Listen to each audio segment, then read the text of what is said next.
I'm good. One of the fun things we do as community church staff is celebrate each staff person's birthday. We celebrate with a light lunch and a birthday cake. The birthday celebrant chooses the kind of cake she or he wants. Recently, the niece decided she wanted a red velvet cake. I volunteered to bake the cake. When the cake came out of the oven, it was beautiful. Each layer was a pretty red. The tops were smooth, even. I let the cake cool for 15 minutes before removing the cakes from the pans. After I used a knife and went around the edges of the cake pans 2 or 3 times, I inverted the cakes. When I tried to remove the pan to leave the cake to finish cooling on a wire rack, the cake would not come out of the pan. This happened to each layer. I turned the cakes back upright and again ran a knife around the edges 2 or 3 times, and then inverted the cakes a second time. The cakes were still stuck in the pans. They would not come out. I tried using the cake pans as a drum, and I tapped and beat on the bottom of each one, trying to dislodge the cakes. They would not budge. I then had to holler for help. I was in the kitchen. Kay was somewhere else in our house, and I said, "Kay, will you come help me? The cakes will come out of the pan. I don't know what to do." Kay came to my rescue. Kay inverted the cakes. The cake was still stuck in the pans.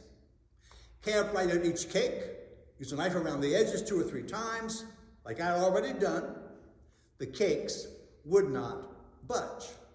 Kay says, "Did you follow the recipe? Did you spray the cake pans?" And I assure Kay that I liberally sprayed each cake pan abundantly. We each reread the recipe. The recipe said, spray the cake pans. It did not say, flour the cake pans before adding the batter to the pans. Kay used a plastic spatula and finally got the cakes out of the pans. But chunks of cake were still left in the bottom of each pan. The tops of each cake no longer looked pretty. They were no longer smooth, but they had craters, holes in the tops. Ridges where chunks had originally been. I was about to go to Food Lion or Walmart and purchase some kind of cake. I'd already pretty much declared the cake a disaster, unsalvageable.